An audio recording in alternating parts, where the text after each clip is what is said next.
miujiza mikononi. Ukisoma kitabu cha Matendo ya Mitume sura ya 19 mstari wa 11 na kitabu cha Kutoka pia sura ya 4 mstari wa 21. Tutaanza na kitabu cha Matendo ya Mitume sura ya 19 mstari wa 11. Mungu akafanya kwa mikono ya Paulo miujiza ya kupita kawaida. Mungu akafanya kwa mikono ya Paulo miujiza ya kupita kawaida. Na Kutoka 4 mstari wa 21, na Mungu linasema, Bwana akamwambia Musa, hapo utakaporudi Misri, angalia ukazifanye mbele ya Farao zile ajabu zote nilizozitia mkononi mwako, nilizozitia mkononi mwako, lakini nitaufanya mgumu moyo wake, naye hata wapa ruhusa hao watu waende zao. Nataka tuangalie pale anaposema hapo utakaporudi Misri, angalia ukazifanye mbele ya Farao zile ajabu zote nilizozitia mkononi mwako. Bwana Yesu asifiwe. Haleluya. Kwenye maisha yetu haya kuna kipindi utafanya vitu kwa akili yako vitaenda, na kuna kipindi utafanya vitu kwa nguvu zako vitaenda, lakini kuna kipindi vitu havitaenda. Kwa utajikuta unahitaji muujiza. You need a miracle of God. Kwa kuna kipindi chochote, effort zako zote zinakuwa hazileti matokeo. Sasa kwenye kipindi kama hicho unahitaji muujiza. Sasa changamoto ya Wakristo wengi ni kufikiri kwamba Mungu anafanya miujiza bila wewe kuhusika. Ukisoma kwenye Biblia yako hakuna muujiza wowote ambao Mungu aliwahi kufanya duniani bila mwanadamu kuhusika. Hakuna muujiza wowote ambao Yesu aliufanya bila mwanadamu kuhusika. Alipobadilisha divai, maji kuwa divai, haikuwa 100% Yesu. Kuna watu walihusika, kuna kitu watu walifanya. Aliwaambia jazeni mabalasi maji. Walipojaza yale maji yakageuka kuwa divai.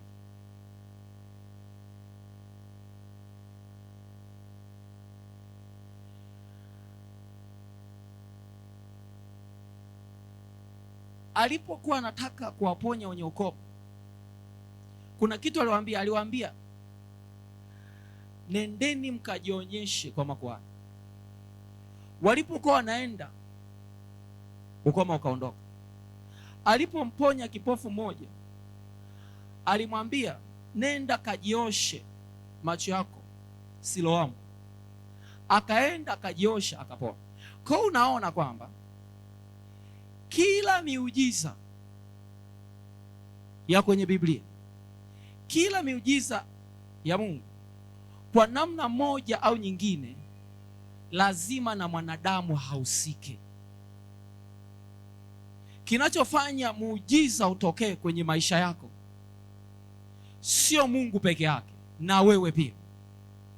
Ndio maana Biblia hapa inasema kwenye kitabu cha Matendo ya Mitume sura 19, anasema kwa mikono ya Paulo, kwa mikono Mungu akafanya kwa mikono ya Paulo miujiza ya kupita kawaida. Haisemi Mungu akafanya miujiza ya kupita kawaida. Mungu haisemi hivi. Haisemi Mungu akafanya miujiza ya kupita kawaida. Inasema Mungu akafanya kwa mikono.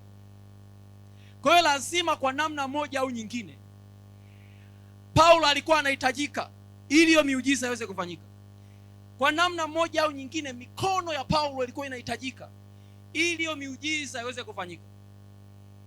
Na wakati mwingine, ili muujiza uweze kufanyika, kilichobaki ni wewe. Ile power inakuwa tayari available kwako. Ile power inakuwa tayari available kwako, ni wewe kufanya huo muujiza utokee. That why kwenye kitabu cha Kutoka, aliyekuwa anafanya miujiza hapa anasema, hapo utakaporudi Misri, angalia ukazifanye mbele ya Farao zile ajabu zote nilizozitia mikononi mwako. Kwa issue ya ajabu kufanyika is no longer tena to God. Bwana Yesu asifiwe. Issue ya muujiza kutokea haipo tena mikononi mwa Mungu, ipo mikononi mwa Musa. Mungu asha provide ability yote ya Musa kufanya muujiza. Kwa hiyo kama muujiza unatakiwa ufanyike na ufanyiki, tatizo sio Mungu, tatizo ni Musa. Na mimi nakwambia leo, kuna baadhi ya maeneo unahitaji muujiza, mtu wa Mungu. Na ili wa muujiza utokee, kuna kitu na wewe unatakiwa kukifanya. Usikae tu unasubiri muujiza Mungu afanye. Mungu afanyi muujiza peke yake, anafanya pamoja na watu. Haleluya. Haleluya. Unataka muujiza wa promotion, usifikiri tu Mungu atakupa tu promotion hii, na wewe kuna namna utahusika ili upate promotion. Ili muujiza wa kupata promotion ufanyike, na wewe utahitajika ufanye kitu. Ili muujiza wa kupata kazi ufanyike, na wewe utahitajika ufanye kitu. Bwana Yesu asifiwe. Ili muujiza wa uponyaji utokee, kuna kitu naona unatakiwa ufanye. Sasa Wakristo wengi hatujui vitu tunavyotakiwa kufanya ili hiyo miujiza yetu iweze kutokea. Na kwa sababu hiyo tumejikuta tumechelewa sana. Sio kwa sababu Mungu hajafanya muujiza, ila kwa sababu sisi hatujataka kusimama kwenye nafasi yetu ili ule muujiza uweze kutokea. Bwana Yesu asifiwe. Haleluya. Haleluya. Biblia inasema kwa mikono, Mungu akafanya kwa mikono. Ili Mungu aweze kupasua bahari ya Shamu, Musa anahitaji kunyoosha fimbo. Ili maji yaweze kutoka jangwani, Musa anahitaji kupiga mwamba. Kwa namna yoyote ile, kama umekwama sehemu na unaona umekwama kwa sababu hakuna muujiza wote umefanyika, hakuna kitu Mungu amefanya, si kwamba hakijafanyika kwa sababu Mungu hajafanya. Inawezekana kabisa Mungu ashaachilia hizo nguvu zote za kufanya, ila tatizo ni wewe hujajua nini cha kufanya. Haleluya. Haleluya. Sasa tutaangalia mfano wa akida. Tutaangalia mfano wa akida. Akida, kitabu cha Luka sura ya 7. Akida alikuwa na mtumwa wake ambaye ni mgonjwa. Akawa anataka huyu mtumwa wake aweze kupona. Kwa lugha nyingine, alikuwa anahitaji muujiza wa uponyaji. Na usifikiri Yesu alimponya tu bila yeye kufanya kitu chochote. Kuna vitu ambavyo huyu akida alivifanya. Fungua kitabu cha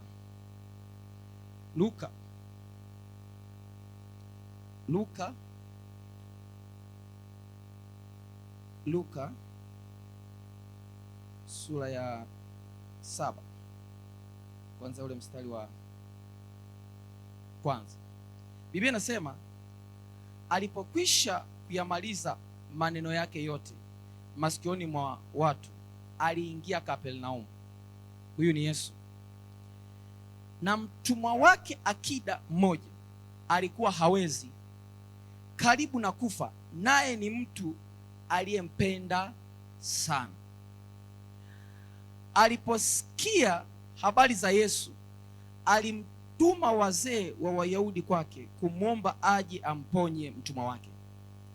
Nao walipofika kwa Yesu, walimsihi sana wakisema, amestahili huyu umtendee neno hili, maana analipenda taifa letu, naye alitujengea sinagogi. Basi Yesu akaenda pamoja nao.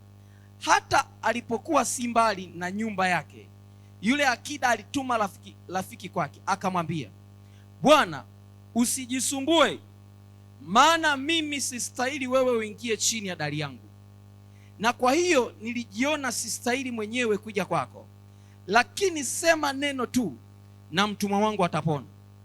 Kwa maana mimi nami ni mtu niliyewekwa chini ya mamlaka, mwenye askari chini yangu. Nikimwambia huyu nenda, huenda, na huyu njoo, huja, na watumwa wangu hufanya hivi, hufanya. Yesu aliposikia hayo alistaajabia, akaugeukia mkutano uliokuwa ukimfuata, akasema, nawaambia, hata katika Israeli sijaona imani kubwa namna hii. Na wale waliotumwa waliporudi nyumbani, wakamkuta yule mtumwa ni mzima. Haleluya.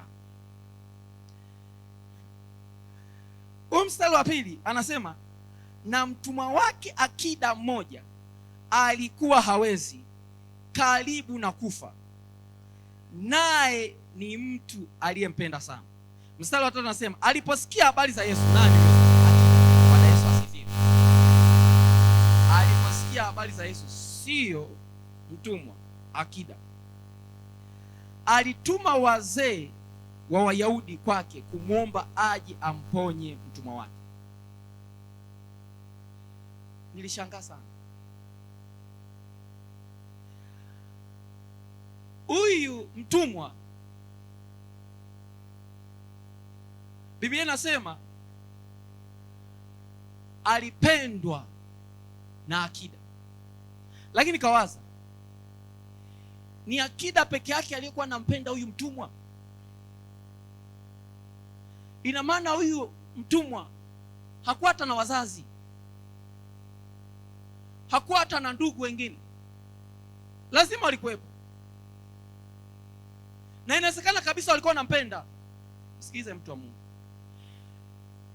sio akida peke yake aliyekuwa anampenda huyu mtumwa. Kuna watu wengi walikuwa wanampenda huyu mtumwa, lakini hawakuweza kumsaidia, kwa sababu Biblia inasema alikuwa anakufa, na mtumwa wake akida mmoja alikuwa hawezi, karibu na kufa. Kuna watu wengi sana walikuwa wanampenda sana huyu mtumwa, lakini hawakuweza kumsaidia. Alikuwa anakaribia kufa, lakini hawakuweza kumsaidia. Sio kwamba walikuwa wampendi, walikuwa wanampenda. Nasema kama alikuwa na watoto, wazazi, ndugu, walikuwa wanampenda. Haiwezekani kwamba ndugu wote walikuwa wanamchukia. Hamna, lazima kuna watu walikuwa wanampenda, lakini pamoja na upendo wao hawakuweza kumsaidia. Bwana Yesu asifiwe. Haleluya. Biblia inasema huyu mtumwa alipendwa na bosi wake, na bosi wake kwa connection aliyokuwa nayo akaamua kumsaidia huyu mtumwa. Nisikilize mtu wangu, sio kila anayekupenda yupo kwenye position ya kukusaidia. Nasema hivi, sio kila mtu anayekupenda yuko kwenye position ya kukusaidia. Sio binti, sio kila mtu anayekupenda anaweza kukuoa. Nikiongea hivi utaelewa vizuri. Bwana Yesu asifiwe. Haleluya. Sio kila mtu anayekupenda anaweza kukupa mtaji. Sio kila mtu anayekupenda yupo kwenye nafasi ya kukusaidia. Anakupenda kabisa, lakini hayupo kwenye nafasi ya kukusaidia. Ni kweli kabisa, ninakupenda lakini sina hela ya kukupa mtaji. Bwana Yesu asifiwe. Haleluya. Ni kweli ninakupenda, lakini kama nyumbani kwako kuna mnagombana na mke wako, mimi siwezi kuja. Bwana Yesu asifiwe. Sio kila mtu anayekupenda yupo kwenye position ya kukusaidia. Huyu alikuwa na ndugu, inawezekanika kabisa walikuwa wanampenda, lakini hawakuwa kwenye nafasi ya kusolve matatizo yake. Kitu gani nataka kuongea hapa? Jifunze kutengeneza mahusiano ambayo yatakusaidia kutoka wakati siku umebana. Utanielewa tu kitu ninachokisema hapa. Kwenye haya maisha unatakiwa uwe na mahusiano ya aina tatu. mahusiano ya watu ambao wako chini yako na mahusiano ya watu ambao mko level moja na mahusiano na watu walio juu yako. Watu wengi wana mahusiano na watu walio chini au watu walio size yao, ambayo ni sahihi kabisa. Ukiwa na mahusiano na mtu alio chini yako, huyo mtu atakuwa anakupenda, lakini swala la yeye kukusaidia ni ngumu, ila wewe ndio unatakiwa kumsaidia. Ukiwa na mahusiano na watu ambao wako juu, wale watu ndio wa muhimu kuweza kukusaidia. Okay, nitoe mfano mmoja hapa. Naomba watu wawili.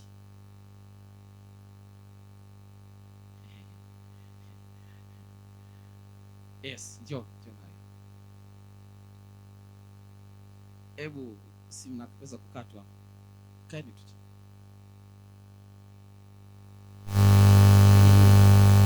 Ukiwa umekaa.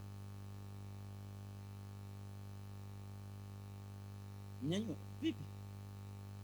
Simama. Sogea hapa. Sogea hapa. Wewe.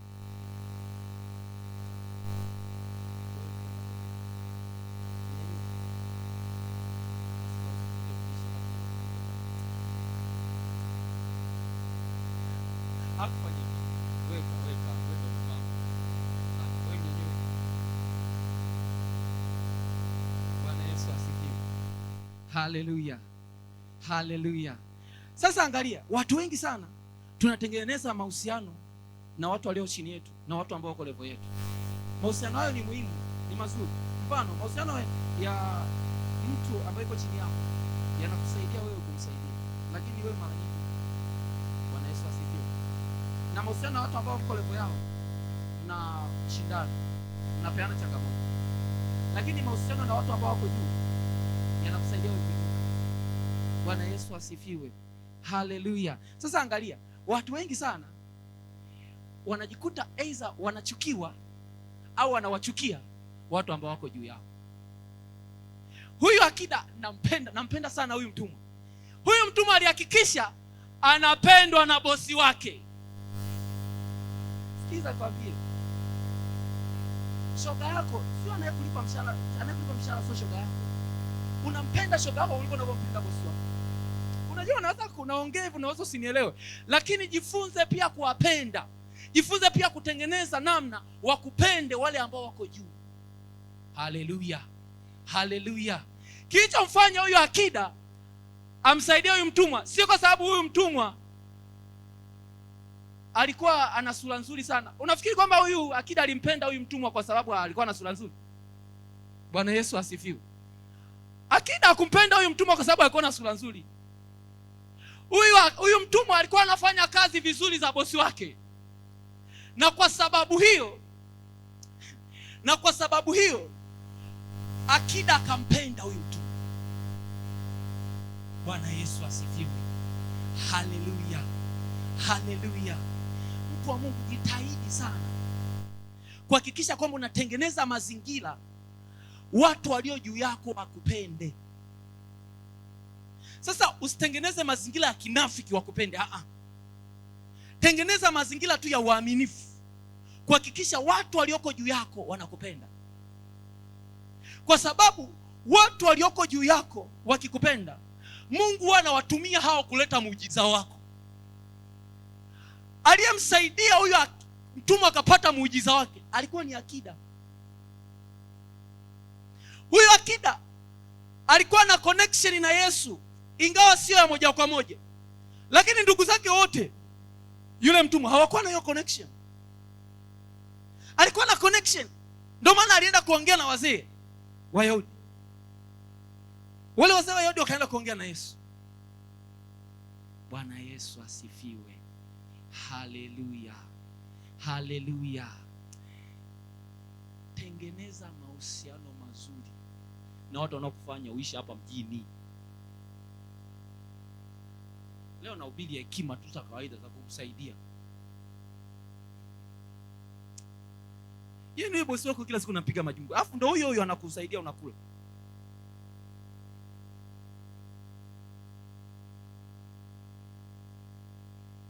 Mabosi wengine wanakutana na fursa nyingi, lakini hawakupi. Kwa sababu gani? Unawachukia na wao wanakuchukia. Kwa wanawapa wale wanaowapenda. Unafikiri huyu akida lazima kuna watumwa wengine pia walikuwa wanauma, lakini hajawahi kuwapeleka kwa Yesu. Alimpeleka huyu kwa Yesu kwa sababu gani? Kwa sababu huyu alikuwa anampenda. Hivi ashumu hata ningekuwa mimi ni boss sehemu, unajua sawa, lakini kuna ubinadamu. Unajua kuna ubinadamu. Yaani wewe unanisema kila siku, alafu kuna fursa nimeiona, namtafuta hata mtu mwingine anayesalimiaga vizuri. Bwana Yesu asifiwe. Haleluya. Amen. Naweza ukaketi. Kwa hiyo miujiza mingine ipo kwa wewe kutengeneza mahusiano mazuri na watu waliokuzidi. Nasemaga siku zote, upako unashuka juu, unatoka juu kwenda chini. Kwa hiyo ukitaka mtu akusaidie, nyenyekea chini ya huyo mtu. Okay, tuendelee hatua nyingine. Haleluya. Haleluya. Na mimi nimepata kitu cha kukusaidia. Anza kumsalimia bosi wako. Usipite tu fiu. Anza kumsalimia bosi wako. Mpongeze. Mpongeza mtu pendekeza. Kama anafanya vizuri sana mpongeza. Yaani wewe kila siku ni majukumu. Wewe unafanya kitu mada moja moja. Haleluya. Haleluya. Biblia inasema na mtumwa wake akida mmoja alikuwa hawezi karibu na kufa, naye ni mtu aliyempenda sana. Angalia Biblia inasema aliposikia habari za Yesu, alituma wazee wa Wayahudi kwake kumwomba aje amponye mtumwa wake. Na mimi nikajiuliza swali, kwa nini huyu akida hakwenda straight kwa Yesu? Kwa nini aliamua kutuma wazee? Kwani kuna shida gani? Angeweza tu kwenda mwenyewe. Kwa nini alituma wazee?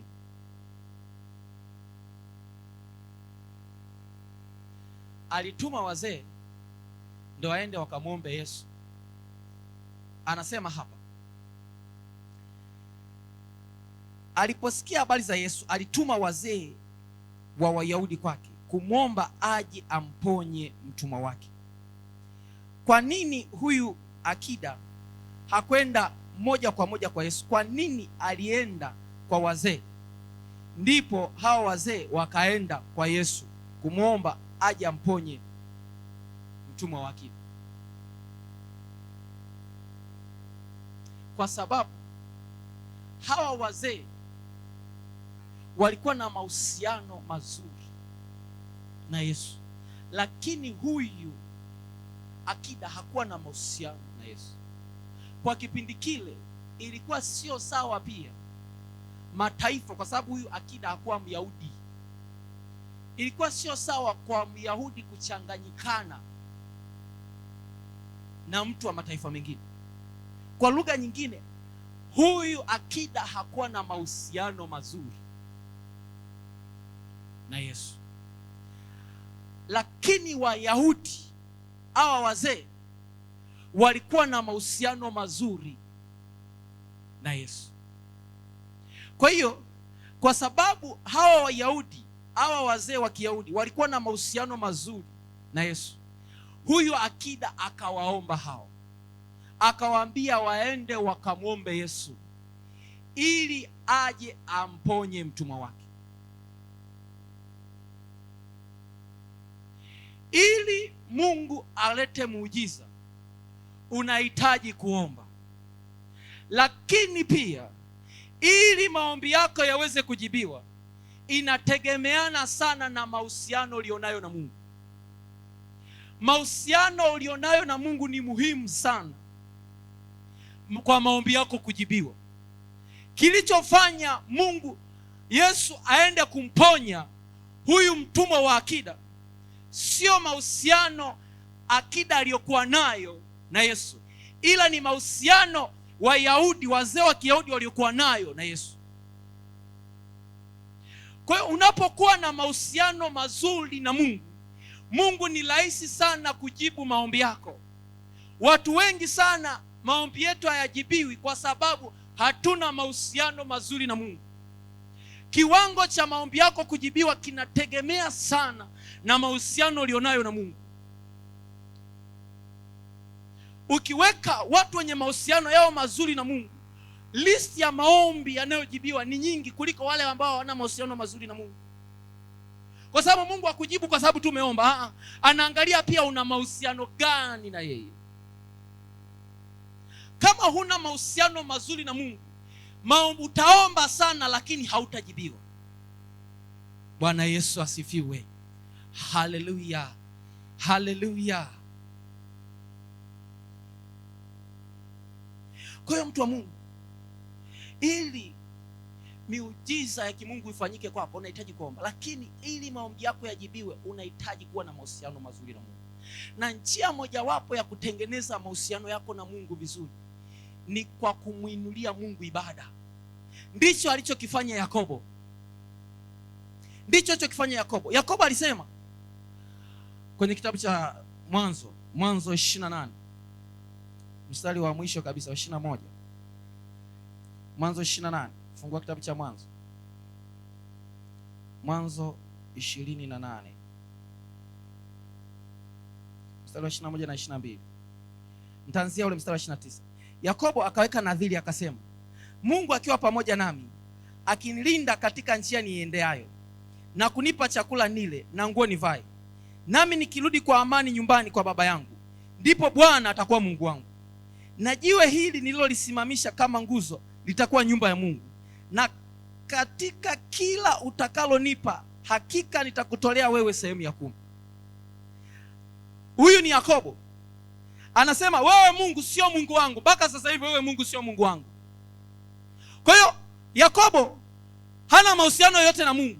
Nitakuelewesha maana yake nini Mungu kuwa Mungu wako. Nitakuelewesha. Mpaka sasa hivi Bwana sio Mungu wa Yakobo. Bwana ni Mungu wa baba yake Isaka. Bwana ni Mungu wa babu yake Ibrahimu. Lakini Bwana sio Mungu wa Yakobo. Kwa lugha nyingine, Yakobo hana mahusiano yoyote na Mungu. Kwa hiyo anasema, Yakobo akaweka nadhiri akasema, Mungu akiwa pamoja nami, akinilinda katika njia niendeayo, na kunipa chakula nile na nguo nivae, nami nikirudi kwa amani nyumbani kwa baba yangu, ndipo Bwana atakuwa Mungu wangu. Anaposema Bwana atakuwa Mungu wangu, anamaanisha nini? Mungu ni Mungu, lakini sio mara zote Mungu ni Mungu wako mpaka umeamua kuwa Mungu awe Mungu wako. Haleluya. Haleluya. Mungu kuwa Mungu wako maana yake nini? Au Bwana kuwa Mungu wako maana yake nini? Bwana kuwa Mungu wako maana yake utamwabudu. Maana yake utasujudu mbele zake. Ndio maana hapa anasema, na jiwe hili nililolisimamisha kama nguzo litakuwa nyumba ya Mungu. Maana yake utakuwa Mungu wangu, maana yake nitakuabudu.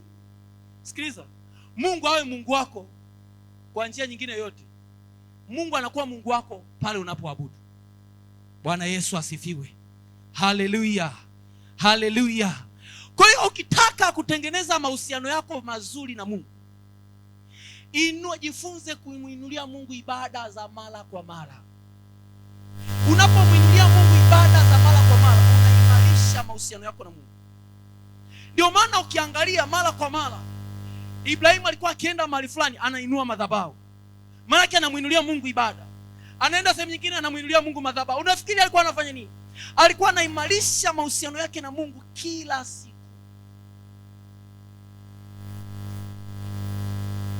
Unapomuinulia Mungu ibada, unapopata nafasi ya kumwabudu Mungu, unaimarisha mahusiano yako na Mungu. Haleluya. Haleluya. Haleluya. Lakini unaimarisha mahusiano yako na Mungu kwa namna gani nyingine? Kwa kutii kile anachokwambia. Kwa kutii kile anachokwambia. Hichi ndicho kilichomponza ya Sauli. Kuna wakati Sauli ilikuwa anaomba Mungu asemi, iwe kwa njia ya Urimu, iwe kwa njia ya ndoto, iwe kwa njia ya nabii, Mungu asemi, yuko kimya. Kwa nini? Kwa sababu Sauli hakutii maagizo ya Bwana. Kuna maagizo, instruction Mungu alikuwa anampa, lakini hafuati yale maagizo, anafanya vitu vya kwake. Kwa hiyo anytime unatii maagizo ya Mungu ambayo anakupa, unaimarisha mahusiano yako na Mungu. Na hichi ndicho kilichomsaidia Daudi. Mungu anasema, nimemwona Daudi mtumishi wangu, nimempaka mafuta, kwa sababu moyo wake unanipendeza. Kwa lugha nyingine, moyo wake unatafuta kufanya mapenzi yangu, moyo wake unatafuta kutii kile Mungu mimi nasema.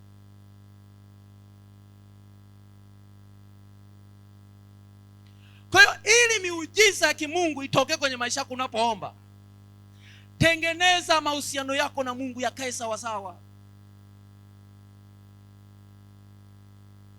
Haleluya, haleluya, haleluya.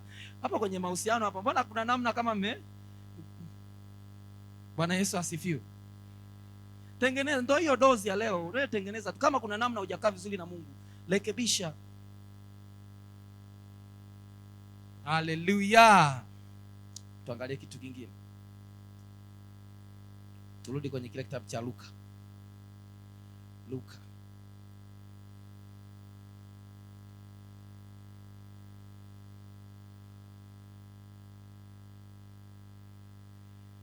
Anasema aliposikia habari za Yesu, aliwatuma wazee wa Wayahudi kwake kumwomba aje amponye mtumwa wake. Nao walipofika kwa Yesu, walimsihi sana wakisema, amestahili huyu umtendee neno hili, maana analipenda taifa letu, naye alitujengea sinagogi. Hawa wazee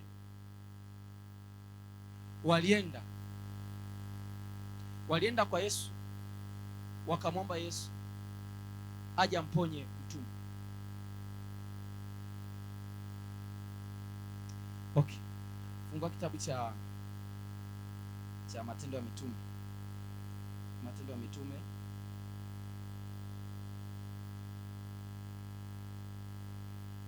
sura ya 9 kuanzia mstari wa 36. Na mwanafunzi mmoja alikuwako Yafa, jina lake Tabitha, tafsiri yake ni Dorcas, yaani pa. Mwanamke huyu alikuwa amejaa matendo mema na sadaka alizozitoa. Ikawa siku zile akaugua, akafa. Huyu mtu alikufa. Hata walipokwisha kumosha, wakamweka orofani. Na kwa kuwa mji wa Lida ulikuwa karibu na Yafa, nao wanafunzi wamesikia kwamba Petro yuko huko, wakatuma watu wawili kwake kumsihi na kusema, usikawie kuja kwetu. Usikawie kuja kwetu. Hawa jamaa hawakumwambia shughuli iliyopo pale kwamba kuna kufua mtu, ila walimwambia tu Petro, usikawie kuja kwetu. Mtumishi wanaweza kukuita watu, njoo mtumishi tu nitembelee, alafu kakutana kitu kizito pale. Haleluya. Kwa hiyo ni hekima ya waumini pia. Haleluya. Usikawie kuja kwetu. Petro akaondoka akafuatana nao, hajui anaenda wapi. Alipofika wakampeleka juu orofani. Bado hajamwambia ampeleka orofani, bado hajamwambia kuna jambo gani huko. Alipofika wakampeleka juu orofani.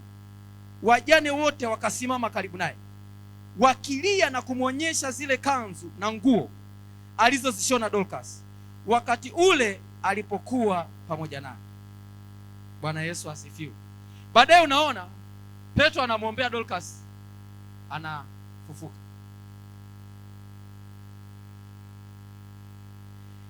Hii case study iliyoko hapa na hii hapa havina tofauti. Bwana Yesu asifiwe.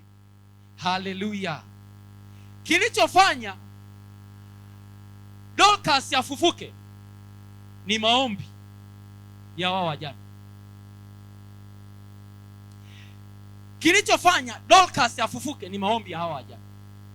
Kilichofanya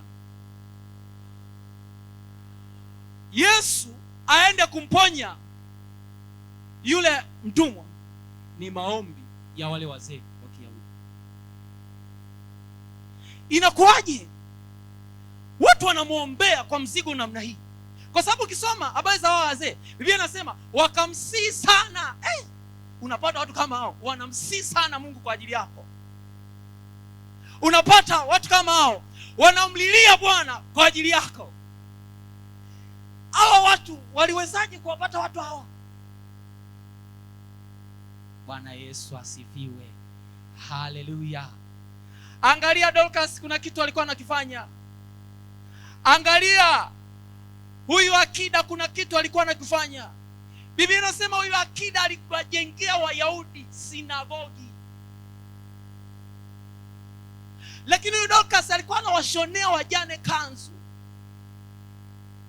Sikiliza, kuna kipindi muujiza ili utokee unahitaji maombi ya watu wengine. Lakini usifikiri watu watatokea tu watakuombea.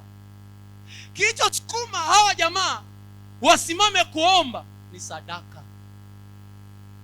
Sadaka, unapotoa sadaka, sadaka Mungu anaitumia kuinua watu wa kukuombea. Sawa, wewe huwezi kuomba. Bwana Yesu asifiwe. Dorcas alikuwa hawezi kuomba, amekufa. Lakini sadaka yake iliinua waombaji. Huyu akida hana mahusiano na Yesu, lakini sadaka yake ya kujenga sinagogi iliinua wazee wa Kiyahudi. Wao nafikiri hao wazee, hakuna watu wengine waliomba kwamba Bwana tuombe kwa Yesu aje atuponyee mtu wetu. Lazima kuna watu waliwaombea, lakini hawakwenda. Lakini ilipofika kwa akida, walienda kwa Yesu wakamsihi sana. Wakasema, tusome hapa utaona. Haleluya. Haleluya. Angalia, anasema ule mstari wa 4. Nao walipofika kwa Yesu walimsihi sana. Yaani unamkuta mtu kwa madhabahuni, Mungu msaidie huyu. Haitokei tu mtu wa Mungu hiyo. Haitokei hata kama wewe mchungaji wao. Sasa ingine hata si wachungaji tujipambani yake. Haleluya. Tunamkuta mtu hapa magotini, anakalakala analia kwa ajili ya mtu mwingine. Unafikiri inatokea tu? Kwa sababu inaongelea kwa habari wale wajane. Inasema wale wajane walilia. Na njia mojawapo ya kuondoa mauti, maombi mojawapo ya kuomba ili kuondoa mauti ni maombi ya kulia. Bwana Yesu asifiwe. Haleluya. Haleluya. Biblia inasema, yani I love this, na upenda huu mstari. Upenda huu mstari. Anasema hivi, alipofika wakampeleka juu orofani. Wajane wote wakasimama karibu naye, wakalia. Wakalia na kumwonyesha zile kanzu na nguo alizozishona Dorcas wakati ule alipokuwa pamoja nao. Sadaka yako, unapojifunza kutoa sadaka ili kupata miujiza kwenye maisha yako, Mungu anakuinulia watu watakao kuombea saa wewe haupo kwenye nafasi ya kuomba. Na angalia namna gani wanaomba. Kwa sababu Biblia inasema walikuwa wakilia na kuonyesha kanzu. Ni kanzu au nini? Jamani, tuko pamoja leo. Mnanisikitisha tena. Bwana Yesu asifiwe. Haleluya. Haleluya. Haleluya. Anasema alipofika wakampeleka juu orofani. Wajane wote wakasimama karibu naye, wakilia na kumuonyesha zile kanzu.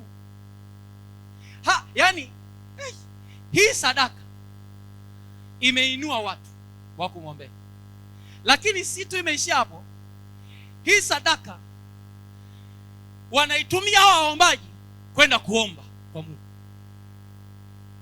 Okay. Kasome huko kwa akida. Walisemaje? Umestahili wewe kumfanyia jambo hili. Nao walipofika kwa Yesu walimsihi sana wakisema, amestahili huyu umtendee neno hili. Ushawahi kwenda kuomba kwa Yesu ukaomba namna hii? Unajua maana yake? Yesu lazima ufanye. There's no way out. Lazima umfanyie huyu jamaa. Anasema hivi, amestahili huyu umtendee neno hili, maana analipenda taifa letu naye alitujengea sinagogi. Kwa hiyo hii sadaka yake imeinua waombaji, lakini hajaishia hapo tu. Hii sadaka yake wanaitumia pia waombaji kwenda kumsihi Yesu. Si mnanielewa? Kama mnanielewa punga mkono. Kama mnanielewa punga mkono. Kwa hiyo ili kutengeneza miujiza kwenye maisha yako, unahitaji watu wa kukuombea. Kuna mahali pengine utahitaji maombi ya wengine ili muujiza wa Mungu uweze kutokea. Ndicho kilichotokea kwa Petro. Muujiza wa Petro kutoka gerezani ulihitaji maombi ya watu wengine. Kuna kipindi mtumishi wa Mungu unaweza kupita uwezi kuomba. Upo kwenye tatizo uwezi kuomba. Kitakacho inua watu wasimame kukuombea na utoke kwenye hilo tatizo, muujiza wa Mungu ufanyike uweze kutoka kwenye hilo tatizo, ni zile sadaka ulizokuwa unatoa. Bwana Yesu asifiwe. Na hizo sadaka pia watazitumia kwenda mbele za Mungu kumuomba Mungu kwa habari yako. Haleluya. Haleluya. Haleluya. Haleluya.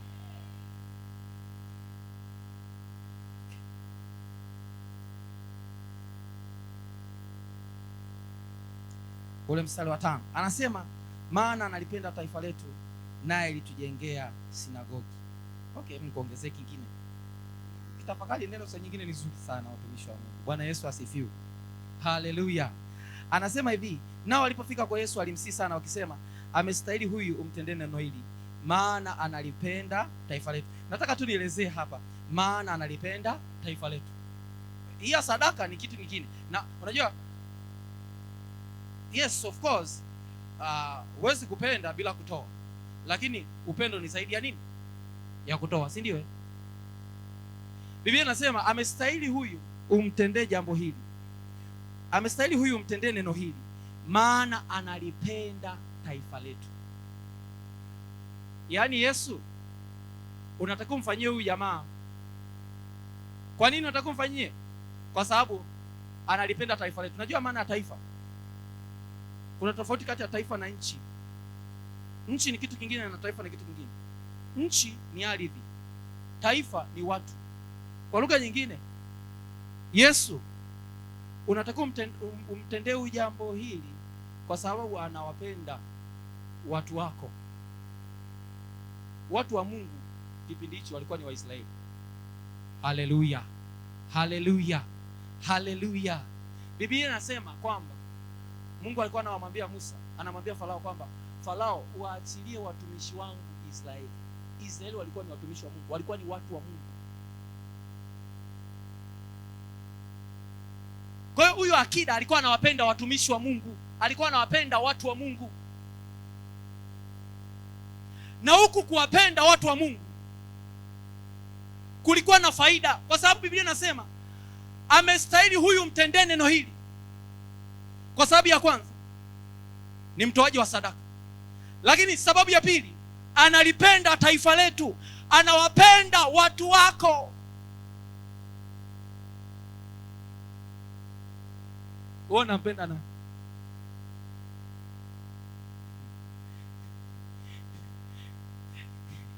Unajua kiukweli kuna class za watu na ni kibiblia kabisa.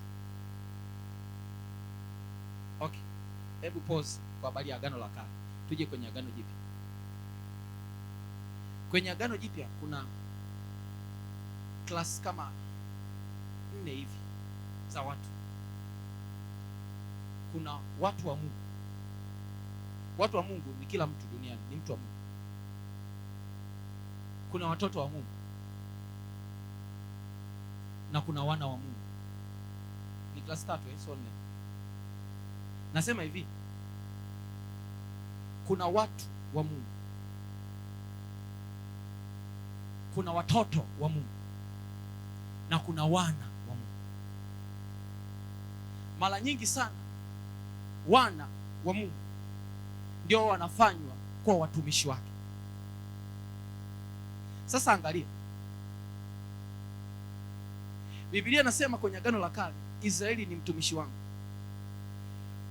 Huyu akida hakuwa anawapenda watu wa Mungu, hakuwa anawapenda watoto wa Mungu, alikuwa anawapenda wana wa Mungu. Bwana Yesu asifiwe, haleluya. Na hapa Biblia inasema hivi, kwa sababu amewapenda watu wa Mungu, Yesu unastahili umtendee neno hili. Na mimi ninakuuliza, wewe unampendaga nani? Kuna watu ukiwapenda,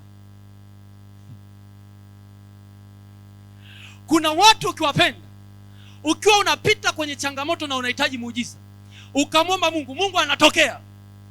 Si kwa sababu yako, anatokea kwa sababu kuna watu nawapenda. Ndio kile kilichoandikwa kwenye kitabu cha Mwanzo sura ya 12. Kila atakaye kubariki nitambariki, na kila atakaye kulani nitamlani. Bwana Yesu asifiwe, haleluya, haleluya. Wewe unapita huko mtaani, unakuta tu watu unasaidia tu, unafikiri kila baraka zinatokea tu. Hiyo namna hiyo. Kuna mtumishi mmoja aliniambia kwamba yeye agawage hela kwa watu wa mtaani. Upige sasa, sio kama sio ufunuo wako, ni ufunuo wa mtumishi. Agawage hela kwa watu. Yeye anagawa hela, anaweza akawapa mtu hela ambaye ni mtu wa Mungu au mtumishi wa Mungu. Bwana Yesu asifiwe, haleluya, haleluya. Jamani, Biblia ni Biblia, sio mimi haleluya. Ni Biblia inasema, si ndio? Au ni mimi? Ni Biblia inasema huyu jamaa anafanywa muujiza kwa sababu anafanyaje? Anawapenda watu wa Mungu. Au ni mimi? Si ndio? Kwa hiyo ukiwapenda watu wa Mungu, nini kinatokea?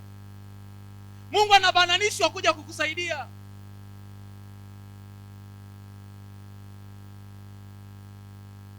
Okay.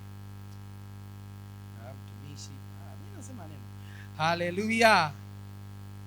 Okay, tuendelee mbele kidogo. Kuna mahali nataka kufika hivi sasa.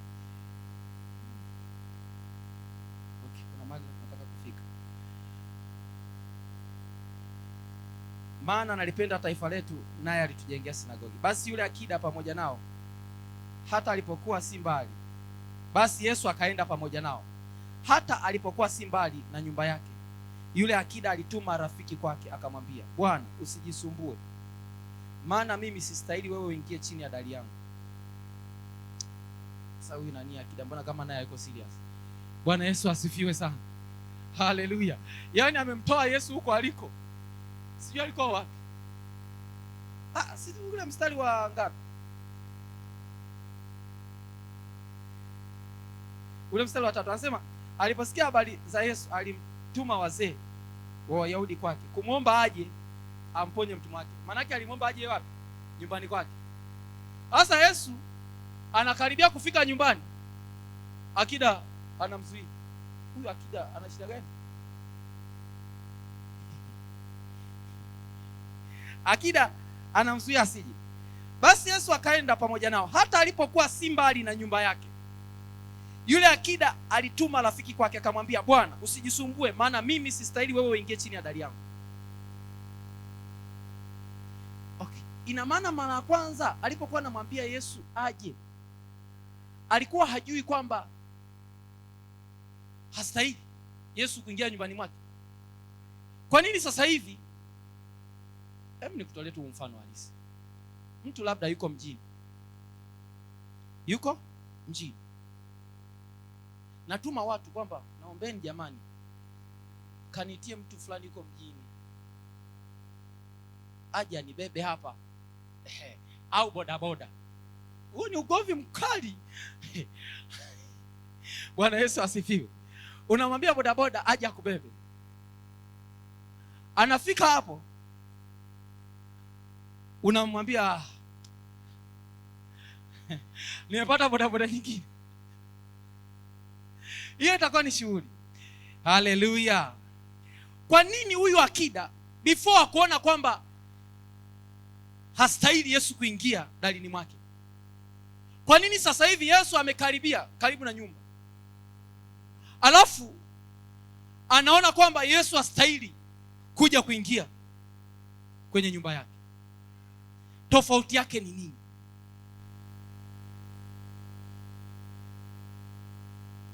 Anasema hivi, basi Yesu akaenda pamoja nao. Hata alipokuwa si mbali na nyumba yake, yule akida alituma rafiki kwake akamwambia, Bwana, usijisumbue, maana mimi sistahili wewe uingie chini ya dari yangu. Anasema maana mimi sistahili. Kwa lugha nyingine, mimi sistahili wewe Yesu uje kwangu.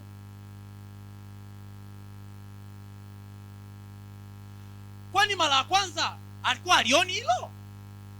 Kwa nini anasema sasa? Kwani hilo mara ya kwanza alikuwa alioni? Sikiliza mtu wa Mungu, ukikutana na watu ambao wamekutana na Mungu, wengi sana ni wanyenyekevu sana. Ukiona mtumishi wa Mungu alafu ana kiburi, ukiona mtumishi wa Mungu alafu ana unyenyekevu, wewe na wakaja kukutana na Mungu. Hajawahi kukutana na Mungu. Once umekutana na Mungu, utajiona ustahili. Mungu akikutana na wewe, dhambi zako zote zinakuwa exposed hapo. Hata kile ulichokuwa unaomba unaweza kusahau.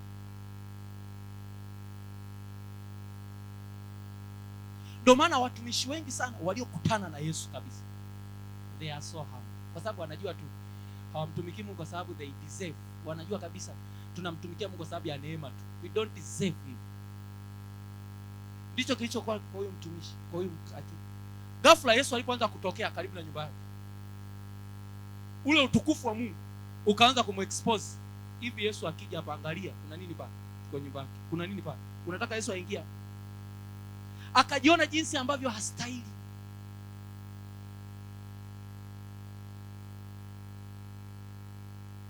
Mtu yoyote ukiona ana kiburi, ujue hajawahi kukutana na Mungu. Mtu yoyote anayewalaumu wengine kwamba wale ni wafanya dhambi sana, hajawahi kukutana na Mungu. Siku ukikutana na Mungu, utajikuta ni una dhambi kuliko watu wote. Utajikuta hata hicho kitu ambacho Mungu amekupa ufanye haustahili kabisa.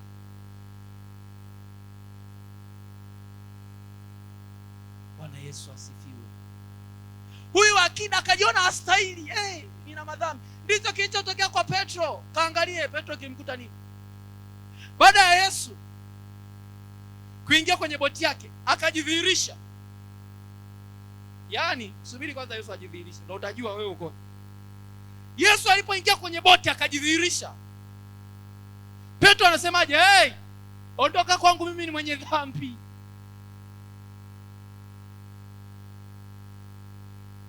Watu wa Mungu, kupokea vitu vya kimungu ni kwa neema tu, si kwa sababu tunastahili.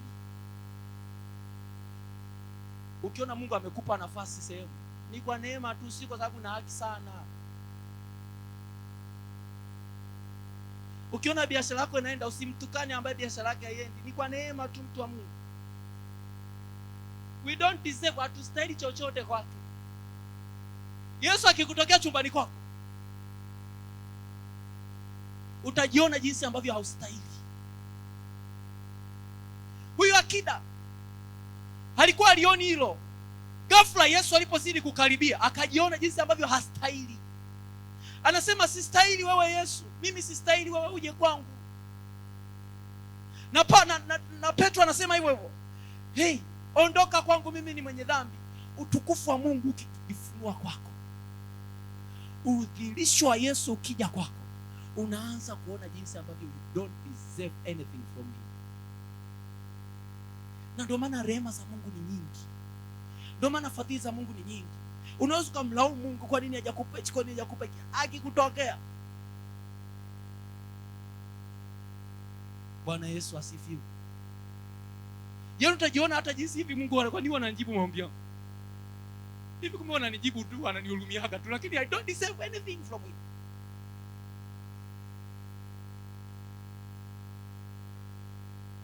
Acha kumnungunikia Mungu, acha kumnungunikia Mungu. Omba rehema, fadhili. Unajua, sikiza nikwambie, ombi la muhimu sana kuomba kwenye maisha yako Mungu ni rehema, ni fadhili. Bwana Yesu asifiwe.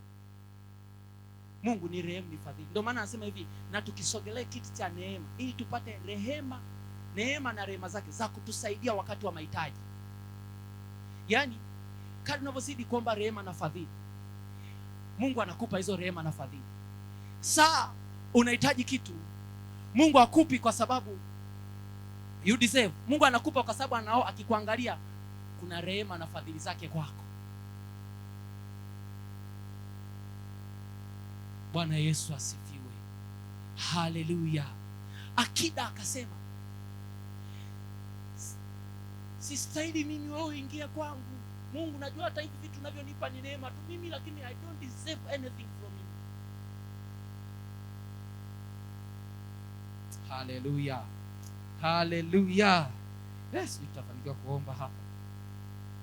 Mungu atupe neema. Okay, tumalizie. Kwa hiyo anasema basi Yesu akaenda pamoja nao, hata alipokuwa si mbali na nyumba yake, yule akida alituma rafiki kwake akamwambia, Bwana, usijisumbue, maana mimi sistahili wewe uingie chini ya dari yangu. Kwa hiyo nalijiona sistahili mwenyewe kuja kwako, lakini sema neno tu na mtumwa wangu atapona. Sema neno tu na mtumwa wangu atapona. Okay. Hebu nikazie hii kitu kabla sijaendelea huko.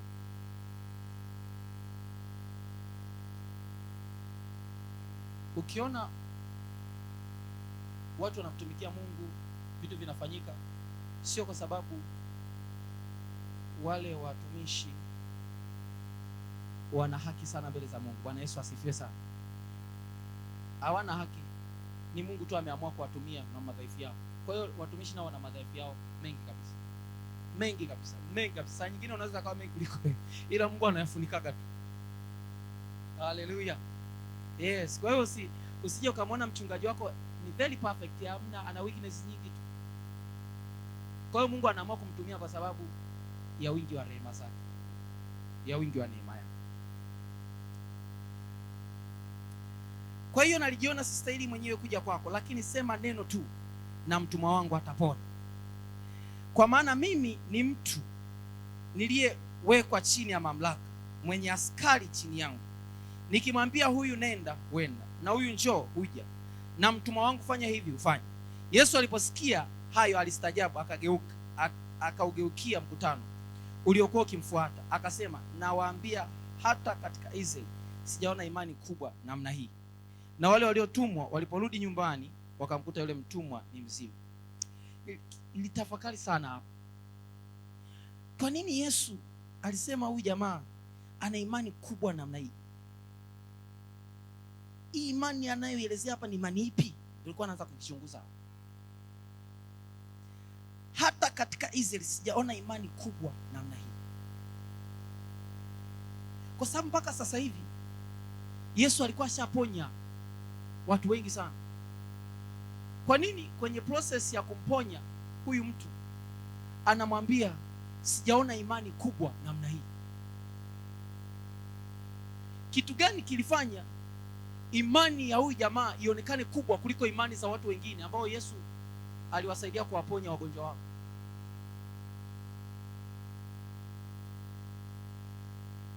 Naomba unisikilize kwa makini. Ule mstari wa 7 anasema, kwa hiyo nalijiona sistahili mwenyewe kuja kwako, lakini sema neno tu na mtumwa wangu atapona. Anasema aseme neno tu na mtumwa wake atapona. Angalia sasa ule mstari wa 8. Pointi kubwa iko kwenye mstari wa 8. Anasema, kwa maana mimi ni mtu niliyewekwa chini ya mamlaka, mwenye askari chini yangu. Anasema hivi, Yesu sema neno tu, alafu anaunganisha na hichi kitu. Anasema hivi, kwa maana mimi ni mtu niliyowekwa chini ya mamlaka. Anasema kwamba mimi niko chini ya mamlaka, lakini mimi pia nina mamlaka. Mwenye askari chini yangu. Anaposema mwenye askari chini yangu, maana yake na yeye ana mamlaka. Kuna watu ana mamlaka nao chini yake. Bwana Yesu asifiwe. Haleluya. Anasema kwa maana mimi nami ni mtu niliyewekwa chini ya mamlaka, mwenye askari chini yangu. Anasema Yesu, mimi ni mtu mwenye mamlaka, kwa maana mimi ni mtu mwenye mamlaka, niliyowekwa chini ya mamlaka, lakini pia mwenye mamlaka. Alafu anasema nikimwambia huyu nenda, huenda, na huyu njoo, huja, na mtumwa wangu fanya hivi, hufanya. Kuna mahusiano gani kati ya hichi alichokisema kwenye huu mstari na kile ambacho anakisema kwenye ule mstari wa 7 cha kusema kwamba sema neno tu? Kuna mahusiano gani? Anasema kwa hiyo nalijiona sistahili mwenyewe kuja kwako, lakini sema neno tu na mtumwa wangu atapona, kwa maana mimi ni mtu niliyowekwa chini ya mamlaka. Huyu akida alimwona Yesu. Alipomwona Yesu akagundua Yesu ana mamlaka. Alipomwona Yesu akaona Yesu ana mamlaka. Ana mamlaka ya kuponya magonjwa, ana mamlaka ya kutoa pepo. Okay, hiyo kila mtu alikuwa anajua. Hiyo kila mtu alikuwa anajua kwamba Yesu ana mamlaka ya kuponya pepo. Kila mtu alikuwa anajua kwamba Yesu ana mamlaka ya kuponya magonjwa. Kila mtu alikuwa anajua.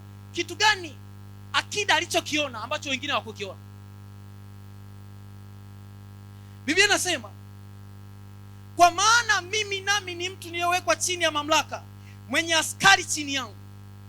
Kwa lugha nyingine anasema Yesu na mamlaka. Nimejua Yesu una mamlaka, lakini pia na mimi huku kwetu nina mamlaka.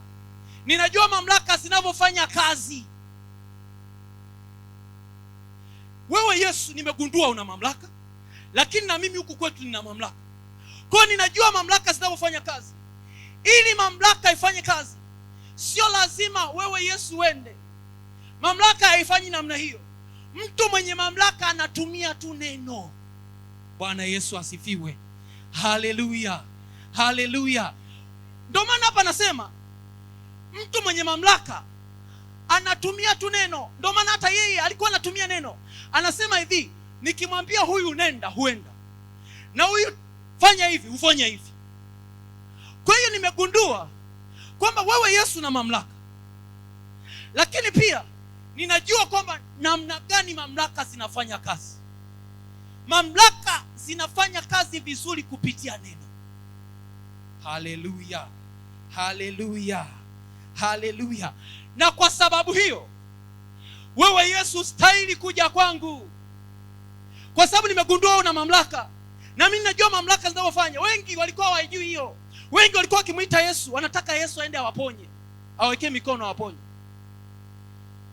Walikuwa wanajua Yesu ana mamlaka ya kuponya, lakini wengi walikuwa hawajui namna gani mamlaka ya Yesu inafanya kazi. Roho Mtakatifu anisaidie hapa. Wengi sana walikuwa wanajua Yesu ana mamlaka, lakini wengi sana hawajui namna gani mamlaka zinafanya kazi.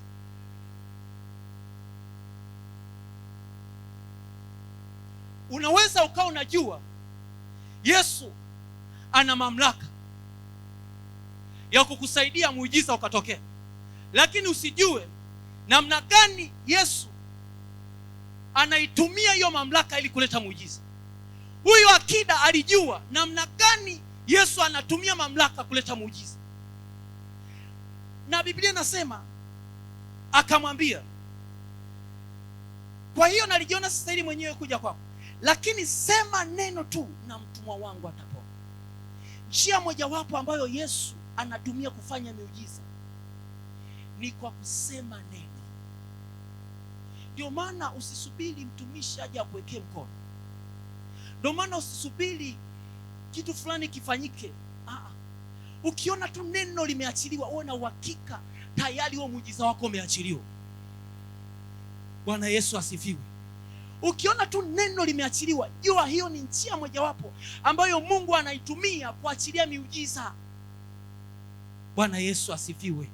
Haleluya, haleluya. Na mimi nilikuwa namuomba Mungu usiku wa leo kwamba Mungu, natamani kwenye ibada ya leo nikawatamkie watu maneno, lakini sitaki tu yawe maneno yangu, nataka yawe maneno yako, kwa sababu issue sio maneno yangu, issue ni maneno ya Mungu.